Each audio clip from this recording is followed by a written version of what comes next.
O monumento natural do cemitério das praias antigas do Alcantilado de Monte Dor é um dos santuários da natureza e da cultura de Viana do Castelo. Pejado de ancestralidade, a Gandra de Monte Dor permite-nos conhecer os pormenores do fecho do oceano primitivo, o Reik, ainda no Paleozoico, e os registros dos antepassados do ser humano que surgem tarde, registados nas oficinas de talhe de bifaces do Paleolítico e nas esculturações e salinas da Idade do Ferro. Habitat de conservação prioritário da Rede Natura 2000, o Urzal do Jal que hoje ali se conserva brinda-nos de uma paisagem inesquecível que convida a percorrer e a sentir.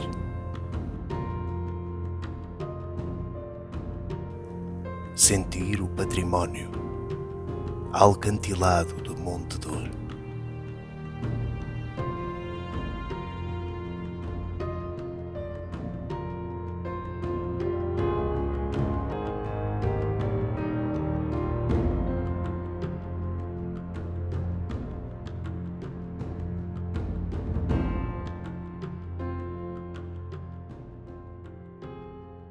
Estamos num dos locais mais belos e enigmáticos do concelho de Viana do Castelo, precisamente no limite sul do monumento natural do Alcantilado de Monte Dor. Trouxe-vos cá para que pudessem observar esta paisagem. É uma paisagem em caos de blocos, portanto vemos blocos de granito que estão pousados sobre rochas mais antigas de xisto e de quartzito. De onde vieram estas bolas? Pois durante muito tempo pensou-se que teriam sido o resultado de um tsunami, o mais antigo que está registado nos catálogos sísmicos e que teria acontecido em 60 a.C. Essas bolas teriam sido, segundo essa teoria, empurradas e atiradas nesse evento que terá varrido aqui a costa e teriam aqui repousado, o seu destino final. Mas não. Estudos posteriores permitiram compreender que estas bolas que aqui estão são o resultado do fecho do Oceano Primitivo, do Reik, que terá acontecido, grosso modo, desde o Devónico Médio e que, por altura de há 310, 320 milhões de anos, numa segunda fase do impulso de fecho desse Oceano Primitivo, terá-se gerado o magma que deu origem aqui ao núcleo de Santa Luzia e que terá enraizado também para o oeste, na direção do que é hoje o nosso Atlântico, e formado o Alcantilado de Monte Dor. Pois bem, o volume de magma terá sido tal e as condições pré-existentes, nomeadamente as fraturas das rochas encaixantes, que aqui já estavam e que serão mais antigas, terão cerca de 450 a 470 milhões de anos, essas fraturas permitiram que o magma que deu origem aqui ao alcantilado escapasse por entre essa rede de fraturas e permitisse a instalação destes magmas como se fossem balões. Eles ficaram presos dentro das entranhas da Terra de então. Passaram-se muitos milhões de anos, centenas de milhões de anos, e o que aconteceu é que a paisagem que estava no interior revelou-se. E temos então o Monte Santa Luzia aqui ao nosso pé, que conseguimos ver, temos aqui a nossa praia, as nossas praias atlânticas, e temos aqui estas bolas que na realidade são mais duras que o resto do encaixante que aqui está e, portanto, surgem-nos pousadas sobre rochas mais antigas. É essa a explicação e é essa a origem destas estruturas que aqui vemos.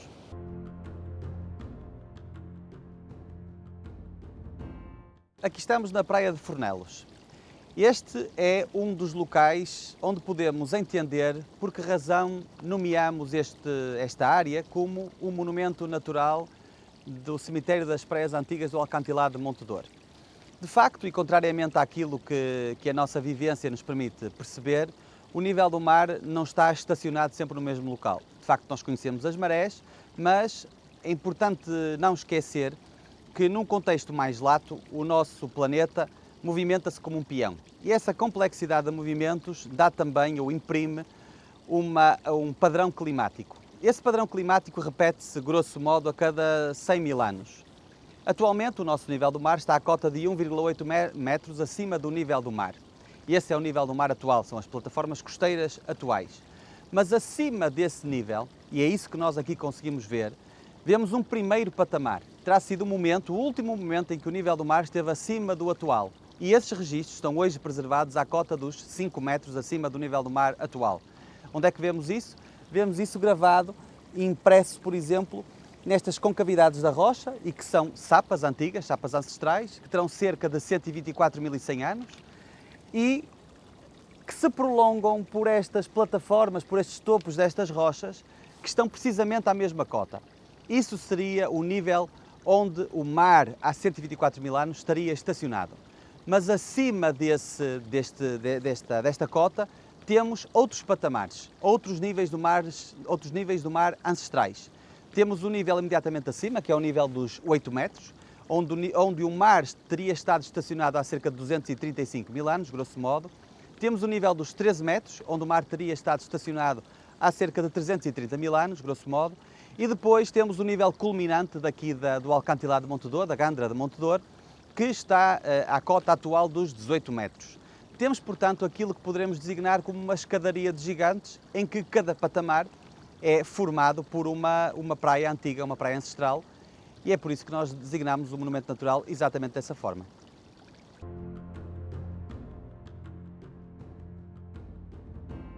Decidi trazer-vos este local porque aqui existe um registro único no nosso concelho. O que é que vemos? Vemos uma rocha amarelo-avermelhada que, quando colocamos ao microscópio, conseguimos perceber que são grãos de areia incrivelmente redondos, são grãos arredondados e que são pontuados, como se fossem umas crateras, o que lhe dá um aspecto baço. Que grãos são estes? São grãos eólicos, só se podem formar em fluxos pouco viscosos. Este material, estes grãozinhos, estão unidos por um cimento ferruginoso, que é o que lhe dá a cor. Os estudos também que aqui desenvolvemos permitem-nos perceber ou conhecer a idade destes materiais. Tem cerca de 71.000 anos. Portanto, o que é que nós podemos dizer? Podemos dizer que estamos aqui à cota dos 8 metros, acima do nível do mar. Este local está preenchido, embora já pouco preenchido, com estes materiais, e o que nós temos aqui é o registro de uma duna. Uma duna fóssil, portanto, com cerca de 71.000 anos, e que, à data da sua formação, o nível do mar estaria certamente algumas dezenas de metros abaixo do que está hoje e o mar afastado a alguns quilómetros. Teríamos aqui, portanto, um registro de um grande campo dunar que teria aqui praticamente o seu encosto junto aqui a Montedor.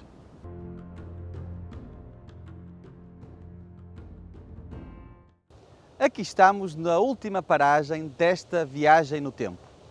Este local é talvez o melhor onde se consegue observar o que terá sido esta paisagem há cerca de 18.000 anos. Nessa altura estávamos no último máximo glaciário, o nível do mar do Atlântico estaria cerca de 100 metros, 110 metros abaixo do atual e a linha de costa estaria afastada a cerca de 30 a 35 quilómetros. Isto deixava-nos num ambiente perfeitamente continental. O que é que existia aqui? Estes materiais que aqui estão e que nivelam a nossa plataforma costeira e que dão origem a estas veigas tão ricas e tão férteis.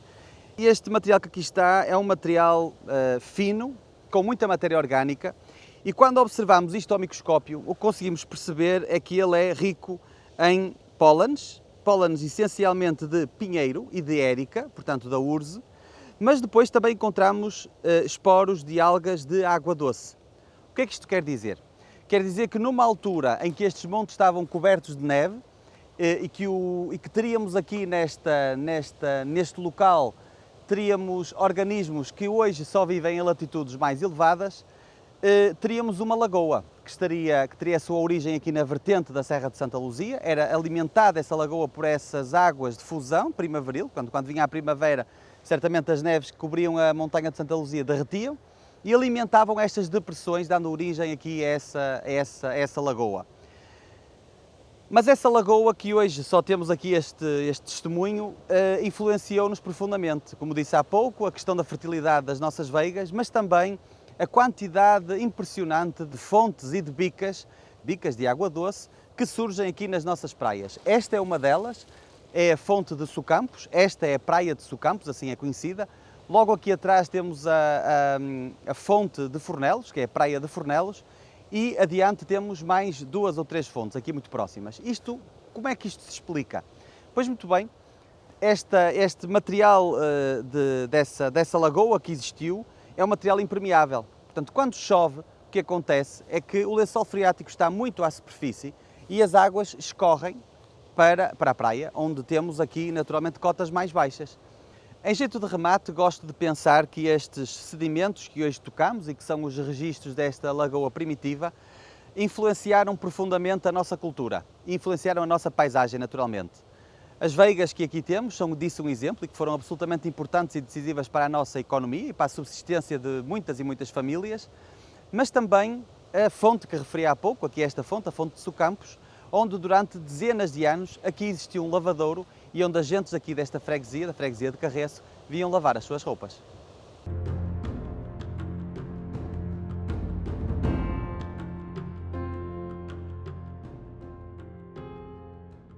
A Gândara de Montedor e o Promontório de Montedor são um local com grande interesse para várias áreas do conhecimento. Do ponto de vista arqueológico, conseguimos ter uma visão da evolução do espaço desde o Paleolítico até a época contemporânea.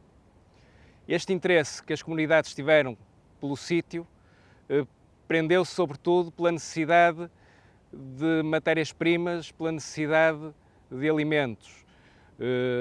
É fácil entender que nesta área, com os seus terraços marinhos e com grandes cascalheiras de seixos rolados, as primeiras comunidades da pré-história encontravam um local ideal para arranjar os suportes para as suas ferramentas líticas. Com o evoluir do espaço, evoluir do tempo e com a cristalização da sedentarização e de alguns núcleos de povoamento, começam a surgir manifestações de caráter simbólico que são gravadas nas pedras. A maioria das gravuras rupestres que são encontradas ao longo desta área serão da Idade do Bronze e, muito embora possam ter entrado pela Idade do Ferro, principalmente as gravuras de Fornelos, com os motivos figurados. Do ponto de vista da ocupação do espaço, pensa-se que durante a Idade do Bronze terá havido a ocupação da zona mais alta de um povoado que mais tarde vai ter a evolução durante a Idade do Ferro, que é o povoado castrejo da Gândara de Montedor, ou o do Castro de Montedor. Vestígios da Idade do Bronze desta altura e da presença e da fixação das comunidades são no sítio da Sarrosa. Apareceu uma necrópole, com os vestígios de uma necrópole precisamente datada desta altura. Com a Idade de Ferro surge, portanto, o Castro. A Idade de Ferro continua a implementar-se aqui nesta zona através de várias manifestações materiais que nos surgem, desde logo as pias salineiras, o Castro em si, as gravuras rupestres, como já mencionei. O principal foco de atratividade, mais uma vez digo, é a proximidade de matérias-primas e de meios de subsistência. Com a transição para o mundo romano, o povoado vai perder alguma importância, mas continua a haver a procura dos materiais, vai haver uma expansão das salinas e, conforme é atestado numa pequena sondagem que se fez nas salinas rupestres de Fornelos, com materiais romanos como ânforas e também durante umas obras que ocorreram no final do século passado, na abertura de umas valas de saneamento, o aparecimento de um tesouro monetário numa das ruas.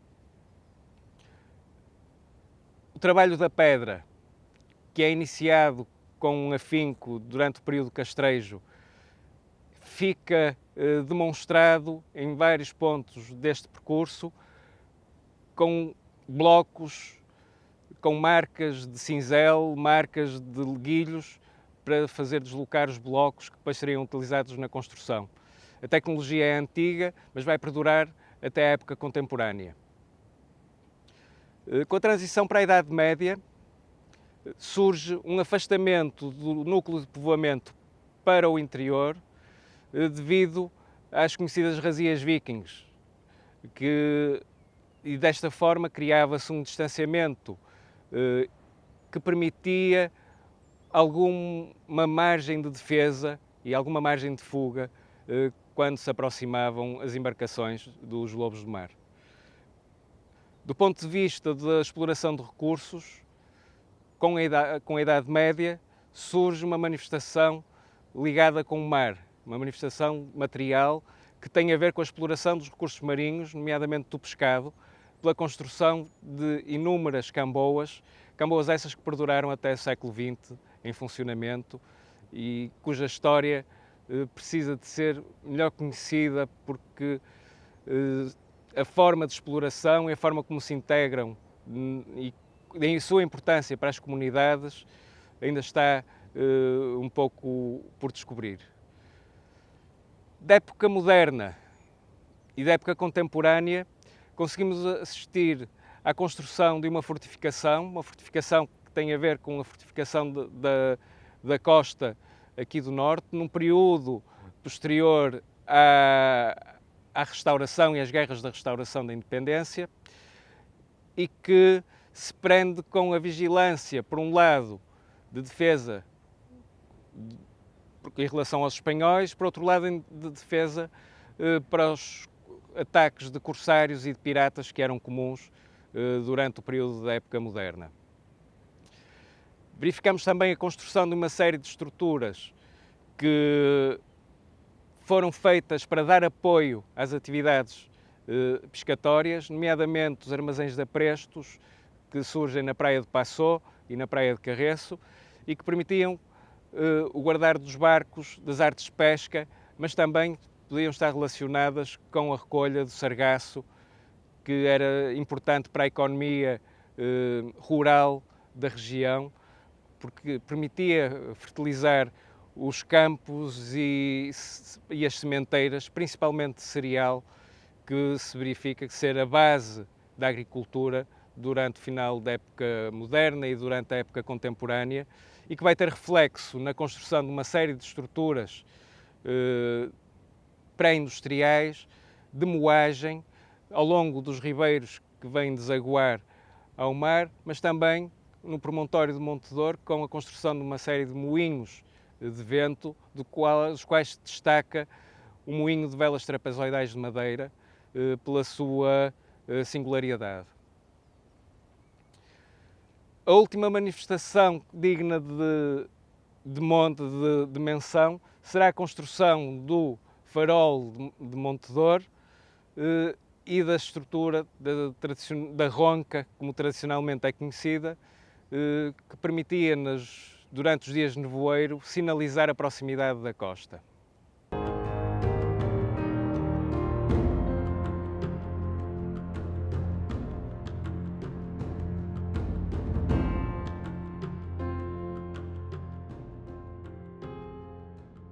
Fora deste habitat, nós podemos encontrar aqui em Montedor e a uma cota mais elevada uma área ampla de pinhal. Também em área adjacente, em região norte, na zona norte, nós podemos encontrar um sistema de mar que, apesar de pouco expressivo em termos de extensão, revela uma comunidade de animais e plantas bastante interessante. No que toca a plantas, a espécie mais comum da duna embrionária é o feno das areias, que é uma planta flexível com raízes longas que permite a estabilização da duna embrionária. Também podemos encontrar aqui nesta duna o sapinho da praia e também, por exemplo, a luzerna das areias. Na duna frontal, na duna mais atrás, ou seja, atrás da duna embrionária, temos o estorno, que é a planta principal da duna frontal. O estorno, tal como o feno, é uma planta muito flexível, com raízes longas e permite a estabilização, neste caso, da duna frontal. Outra espécie que ocorre aqui, embora com menos frequência, é a ansarina. A ansarina é uma subespécie endémica da Península Ibérica, ou seja, significa que só ocorre nesta região, neste caso na Península Ibérica, precisamente. No que toca a animais das dunas, nós temos para cá identificadas várias espécies de invertebrados, como por exemplo o caracol branco a borboleta azulinha, o gafanhoto de asas azuis e também vertebrados. E no caso dos vertebrados eu destacaria o borrelho de clarim interrompida, que é uma pequena ave limícola que nidifica na base das dunas entre a primavera e meados de verão. Os ovos do borrelho de clarim interrompida são de cor muito semelhante à areia, o que faz com que muitas das vezes sejam destruídos por pisoteio e essa seja uma das principais ameaças desta espécie.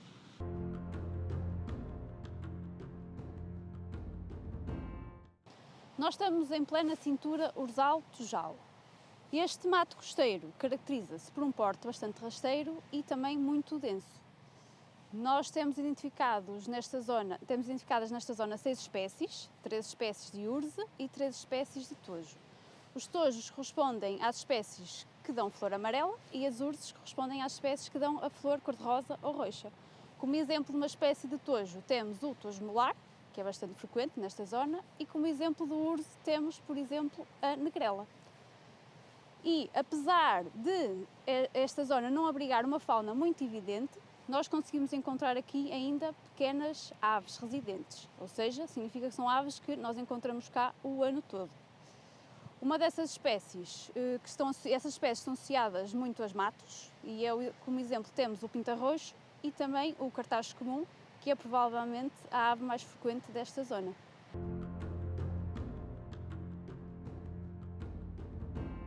Apesar da observação destes seres vivos não ser muito evidente, nós temos identificadas algumas espécies de répteis para esta zona, que no meio desta vegetação encontram o habitat ideal. É o caso do sardão, uma espécie bastante comum aqui em Montedor.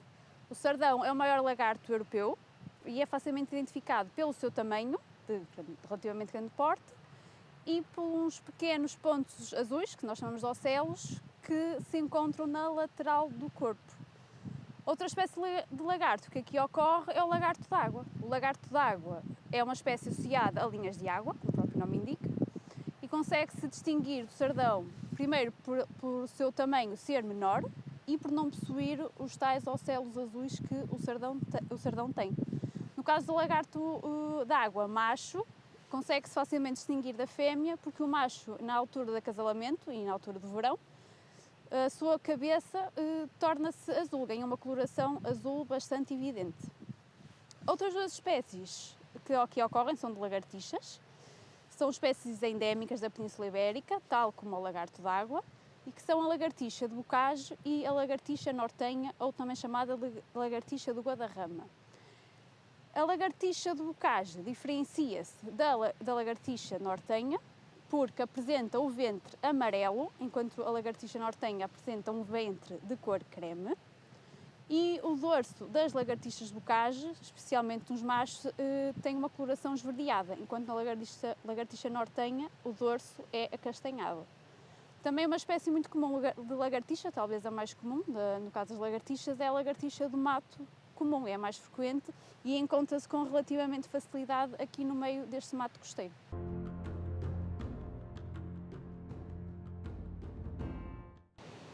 Nas fendas destas formações rochosas ocorre uma vegetação muito típica deste habitat. A espécie mais emblemática e provavelmente a mais importante é a Armeria pubiscere, nome científico. A Armeria pubiscere é uma planta endémica da Península Ibérica, que só ocorre na Galiza e no litoral norte português. É uma espécie que, com o novo livro da Flora Vascular de Portugal Continental, adquiriu o estatuto de conservação de vulnerável, precisamente devido a esta destruição muito restrita, mas também à perda de habitat devido às espécies exóticas invasoras. Outras espécies que nós podemos encontrar aqui nestas fendas é o funcho do mar, o cedo ânglico e também a espécie vermim.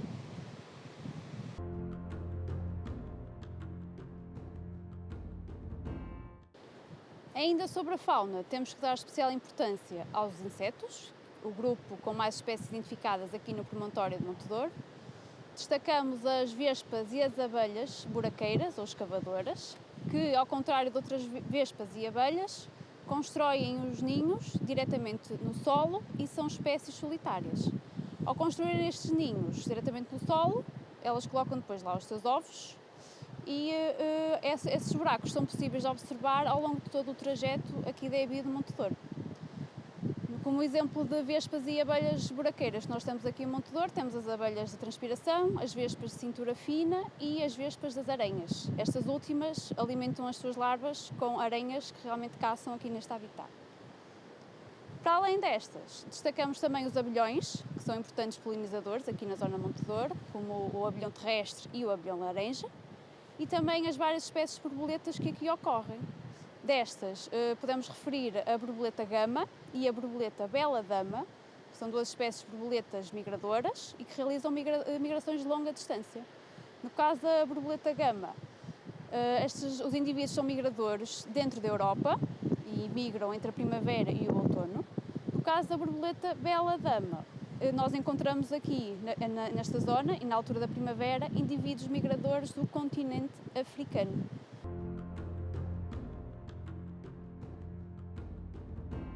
Estamos na parte alta do promontório desta área classificada, onde encontramos um pinhal, um povoamento adulto de pinheiro bravo, com alguns problemas fitossanitários. Temos algumas árvores mortas e esta é uma ação que nós queremos revitalizar e reabilitar este povoamento. Em termos arbustivos, temos uma grande presença de urze e de tojo, daí também esta área classificada de urze altojal, em que fica com umas cores espetaculares, do tal cor-de-rosa da urze e o amarelinho do tojo na altura da floração. É muito, muito bonito e é uma característica grande desta área. Infelizmente temos uma grande presença de espécies invasoras, de acácia longifólia e também do chorão, daquele típico chorão. Por isso são áreas e são situações que nos preocupam e que tentamos estar atentos e reabilitar essa zona, retirando essas invasoras, controlando e colocando espécies autóctones aqui do local. Por acaso, há pouco tempo tivemos a oportunidade de fazer uma intervenção e aqui vemos nas imagens realmente a erradicação da acácia e a colocação, a plantação de espécies autóctones como medronheiro, o pinheiro bravo em grande quantidade e também para reabilitar o povoamento que aqui temos e esperemos que venha a dar frutos.